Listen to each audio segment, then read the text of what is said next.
जगदवंदनीय संत श्रेष्ठ तुकाराम महाराज यांचा सर्वांच्या पाट्यातील पंढरपूरच्या वारी समाधान तुकाराम महाराजांच्या अंतःकरणामध्ये जी भूमिका आहे ती व्यक्त करणारा अभंग आहे विठ्ठल विठ्ठल। या अभंगाच्या माध्यमातून संत श्रेष्ठ तुकाराम महाराज पंढरीच्या वारीचे महत्व वर्णन करतात। महाराज ज्या वेळेस पंढरपूरला वारी निघते तो कालावधी किंवा त्याच्या आधीचा कालावधी माझ्यासाठी कसा आहे हे तुकाराम महाराज सांगतात। बघा, संपदा सोहळा नावडे मनाला, माझ्या मनाला ना कुठली संपदा आवडते ना कुठला सोहळा आवडतो, मग काय आवडतं? तुकाराम महाराज सांगतात, लागला टकळा पंढरीचा, म्हणजे टकळ्याच्या माध्यमातून अंतःकरणामध्ये जो ध्यास आहे त्या गोष्टीमध्ये प्रवृत्त होणे। आणि लागला टकळा म्हणजे काय तर मानसिकरित्या त्यामध्ये रममान होणे, मानसिक किंवा शारीरिकरित्या असू दे।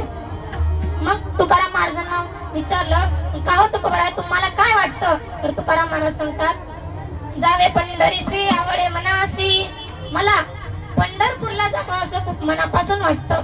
पण तुकाराम महाराज सांगतात, कधी एकादशी आषाढी येईल, आषाढी एकादशी कधी येईल आणि कधी मी पंढरपूरला जाईल, अशा पद्धतीची भूमिका ज्याच्या अंतःकरणामध्ये आहे तुकाराम महाराज शेवटच्या चरणामध्ये सांगतात, तो विटेवर उभा आहे हा माझ्यासाठी किंवा तुमच्यासाठी नाही, तर ज्याच्या अंतःकरणामध्ये अशा प्रकारची भूमिका आहे त्याच्यासाठी उभा आहे। तुका म्हणे ऐसे अर्थ जाचे म्हणे, कशाचा अर्थ आहे हो?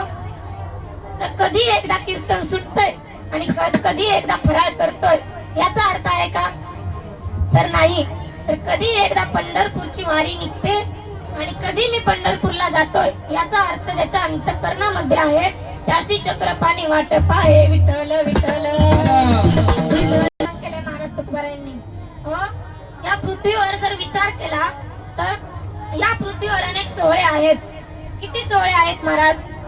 आपल्या भारतीय संस्कृतीमध्ये, आर्य सनातन संस्कृतीमध्ये 16 संस्कार सांगितले। मग ते 16 संस्कार गर्भधानापासून ते अंत्येष्टी पर्यंत आहेत। गर्भधानाचा संस्कार म्हणजे जीवाच्या जन्मापूर्वी केलेला संस्कार आणि तिथपासून अंत्येष्टी सोप्या भाषेत गोड म्हणतो, गोड जेवण ते मृत्यूनंतर केलेला संस्कार।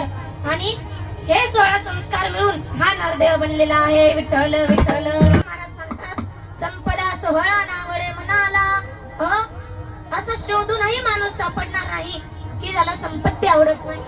महाराज आमच्या तिकडच्या एक आजी सांगायच्या की बाईला इतकं सोनं आवडतं महाराज, इतकं सोनं आवडतं की तिच्या गळ्यात सोन्याचा पाटा आणि सोन्याचा वरवंटा जरी बांधला तरी ती फरफटीत पुढे घेऊन जाईल, इतकं सोनं आवडतं महाराज बाईला। विठ्ठल विठ्ठल विठ्ठल। शोधूनही माणूस सापडणार नाही की ज्याला संपत्ती आवडत नाही, असं शोधूनही माणूस सापडणार नाही की ज्याला संपत्ती आवडत नाही। मग का हो तुकोबराय तुम्हाला का संपत्ती आवडत नाही? तर तुकाराम, मग आता खाली बसलेल्यापैकी तुमच्या मनात काही माणसांच्या मनात शंका येईल, काय होतं महाराज तुकोबरायांजवळ? आम्ही सदैव सुटके जवळी येता चोर धाके, जाऊ पुढती भिके कुत्रे घर राखीती।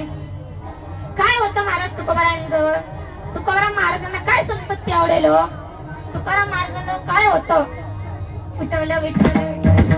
तुकाराम महाराजांच्या घरी चिमणी कोकायला गेली तर चिमणीला खायला दाणा नव्हता असे सांगतात। कीर्तनात कीर्तनकार सुद्धा तुकाराम महाराजांचा संसार म्हणजे चुलीवर हरळी केळीवर नारळी घर चंद्रमोळी म्हणले। तुकाराम महाराजांचा संसार म्हणजे तुकाराम महाराजांच्या घरी जसा चंद्र दिसत होता झोपल्यावर, जसा हा दररोज तिथे जात होता